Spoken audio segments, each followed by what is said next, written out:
What's up, guys? Welcome back to my channel. This is Love and Life through Kel's eyes.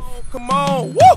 Boy so fresh, girl so fly. She keep passing me by, must be on the far side. I was so shy, she was in the in crowd. I was on the bench, she was the varsity type. She was Laura, I must have been Urkel. Now this young square done boxed her in a circle. No in crowd, it's me and her around. She my Rihanna, we run the town. Special tenderoni, me Bobby Brown. We make the bedrock, call us the Flintstone. Exquisitely crafted, rare gemstone. She on a New York BS Pink Tim's on. So today, this video is mainly to let you know what you need, what you'll need, and what will be a little bit of a waste. Let me start off with this big old thing right here. Not so necessary. This right here, not necessary. 100 gloves, I don't think it's so necessary, especially if you have some laying around. And also stay tuned for the before and after picture that I have for you close to the end. I'm not gonna let you know so that you skip on through my whole video. I know what you're doing. Just stay right there though. Okay, so let me explain to you one thing. Those wedge pillows back there on my bed, the one for behind my back and under my knees, that was totally needed. Especially for those of you that don't want to do the recliner, you need those two plus 6 pillows more, especially for that first week and a half. You're gonna need all them pillows along with those wedge pillows. So that's one thing. The other thing is the shower stool. Yeah, I just had a text message. The other thing is the shower stool. That was so needed. And even still, like, if I get tired in the shower, I will sit my butt down and just relax. Because right now I'm feeling good. I'm able to move around, do more things, and a little more weighted things as far as shopping, getting my nails done,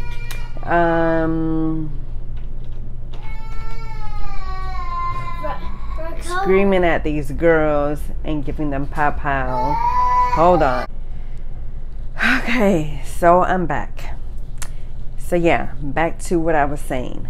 The things that are very helpful were the shower stool, the walker for the first 3 days, 4 days, around there. The walker was necessary. That really helped me to get around in the house, get my exercise in, and yeah, be on my feet. What else? A removable shower head. That's life. Okay, so let me get into the reasons why these weren't so necessary, like this big old stack of 100 gloves. I got these gloves with a thought in mind of staying clean while I take care of my drains. The drains were pretty much covered up.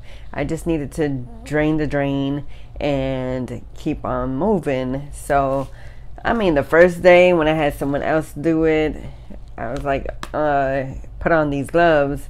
And then the other days, I was already clean. I wasn't going out. I wasn't doing much of anything. I was constantly washing my hands anyways whenever I was up using the bathroom. So I did it, you know, just bare with my hands. And I just don't feel like all of these are necessary. Especially if you have some laying around, don't buy a whole new box.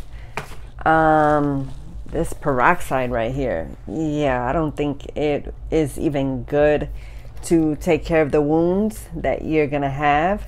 So is that necessary? Nah. I mostly dealt with the alcohol and betadine. This was good. And of course, Neosporin antibacterial ointment. Also another thing to help, like around the drains and stuff, were these. But you don't want to touch the drain holes, like mess with the drains anyways. So I use these to clean up little things, and when I took the gauze off, I would clean up around you know, my stomach area, the incision area and all of these. I actually got these late in the game. The reason why, well, it was my mother who got these for me. Reason why is because we thought there was gonna be a lot of leakage after the drains were pulled out, and there wasn't that much. I probably used like seriously like four out of these, 4 or 5. So I don't think it's all that necessary unless you're gonna use it to like keep yourself clean for the few days that you have like the compression garment. You can tape those up to the areas that is leaking, and that should be good. Otherwise, you can be like me and use maxi pads all around.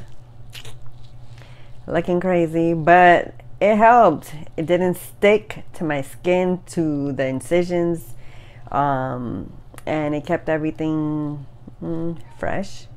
But it was not scented.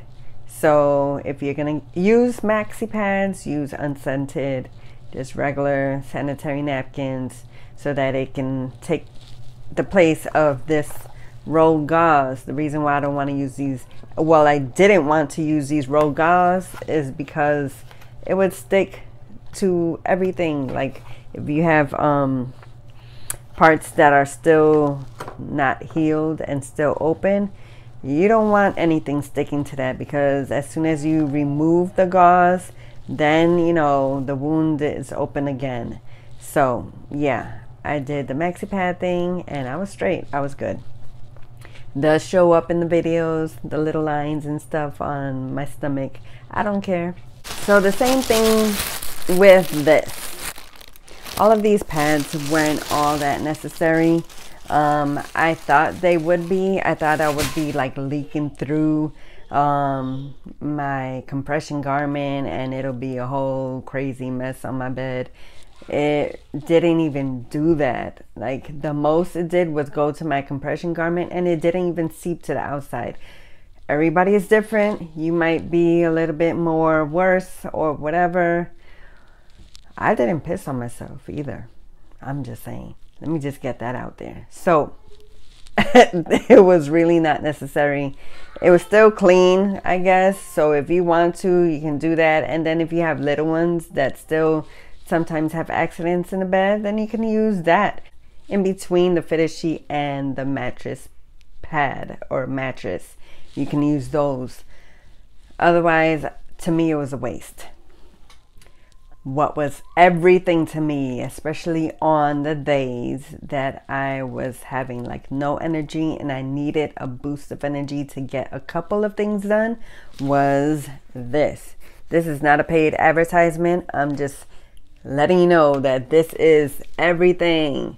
Zeal. Oh my gosh, it gave me so much energy, and that's what I needed. It gave me like that little pep in my step to get laundry done and just to be up taking care of my kids and stuff. It was just it was a lifesaver. Like it really makes your body feel good, and I didn't want to take it in the first few days. In the first few days, I was like seriously just letting myself rest and being on the meds, the painkillers that had me zoned out. So I stopped at like 3 or 4 days into it and just put myself on the Tylenol extra strength. But yeah, with this afterwards, when you know, on those days where you just feel like not doing anything or you just don't have the energy, use this. I got this on Amazon. When you see the commercials on Amazon, you'll see why. I don't know if they still have the commercials going on, but yeah, the farmers use it to give it to their kids and all, to be working on the farms and having energy. Okay, so that's it, because they're not paying me to do all that. Next is the vitamins that I was prescribed. I actually loved this. It's called Hemoplex. This made me feel good. It made me feel like, seriously, it says iron with essential nutrients for total blood health. and they're soft gels, and I got these off of Amazon as well. It made me feel good. Of course, folic acid, all on Amazon. The Glax, I got these on Amazon as well. I just got a whole bunch of things on Amazon. Arnica Montana, I took these as well. And of course, vitamin C, all on Amazon. And there was this liquid iron. I took it like probably 2 or 3 days and I stopped. It was gross, and I just didn't think that I needed all that extra iron because I was already getting enough with what I was taking, I felt like, and with what I was eating. So yeah, speaking on eating as far as energy is concerned, that papaya with cottage cheese, seriously, you need to try it. Besides that, for the first few days I was eating soup. I prepared soup right before going into the surgery, like the night before. I prepared soup, and I prepared vegetable empanadas.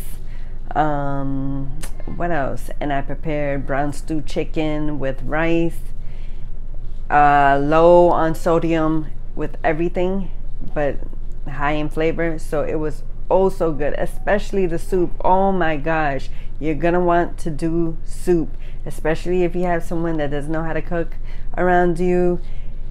Yeah, get that done for yourself, or have some restaurant do it for you. But that soup was life. I did it with lentils, chicken, onions, carrots, sweet potato, vegetables, and what else was on there? Oh, and I did, to give it flavor, the turkey bacon. I fried that up first, and then I put everything in to the pot and put the water and everything. And I put some celery because I don't like too much celery, and seasonings, not too much salt. I didn't even put salt because the seasonings and everything else had enough sodium. And yeah, it was good, it was flavorful, and it was so good. So make sure you make yourself some soup beforehand. I stored it in these glass containers with these silicone lids or whatever. I put it in the containers, and I had like I think I had like 6 bowls waiting for me for after surgery. And yeah, that came in handy. It was good. The brown stew chicken, the vegetable empanadas, it not only helped me, but it helped for having dinner for the kids, for the, for everyone in the household, I should say. So, and it was still good. So yeah, you're gonna want to food prep everything. Once again, if you have someone with you that doesn't know how to cook or doesn't want to cook, take that, that extra load off of them and cook prior, and then, store it in your fridge and you'll be straight. Now, I'm not going to tell you what kind of people I saw at the surgery center, but all I'm saying is that them females in there were on some, oh yeah, I'm just here for round 2 on my 360 lipo, round 3. I'm just like, what? With what kind of money? I mean, really? And then I was thinking, can I get a round 1 on my big toe? So that's pretty much the rundown. If you have any questions or comments or anything, put it down below in the comment section, and I'll respond to you as soon as possible. Besides that, let's get into this picture that I have for you. I have like a few pictures, but the main one is the before and after of a more recent, and how my stomach was before, of course.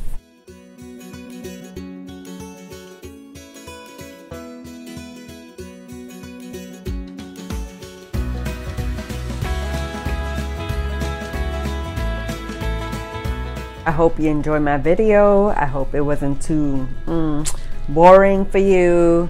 I hope it was informative. Once again, any questions, comments, or concerns, put it down below. And also don't forget to like and subscribe. See you next time. This is Love and Life Through Kel's Eyes. Peace out.